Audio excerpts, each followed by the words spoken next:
ఏమండి, ఈయన గారు ఏ రకమైనటువంటి పుణ్యకర్మ చేశాడు, అంతేకాదు ఏ లోకాలను జయించాడు, ఏ దేవతల చేత పూజించబడి పూజార్హత కలిగినటువంటి వాడై ఉన్నాడు, ఈ స్థానం దేని ప్రభావం చేత ఈయన గారికి సంక్రమించింది అని ఆయన గారు అనుకుంటున్నాడు అనమాట. సామాన్యమైన అంశం కాదు కదండి.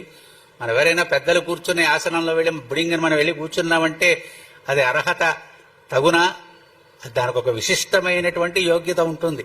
ఏదైనా పెద్ద పెద్ద కంపెనీలు కానీ పెద్ద పెద్ద స్థానాల్లో ఉన్నటువంటి వారి ఆసనాల్లో కూర్చోటానికి చాలా పవిత్రంగా భావిస్తారు. అంత ఎవరు పడితే వాళ్ళు కూర్చోకూడదు. ఆ కూర్చునే వారికి ఒక శక్తి ఉంటుంది, పరిపాలించే దక్షత ఉంటుంది, అదృష్టం ఉంటుంది.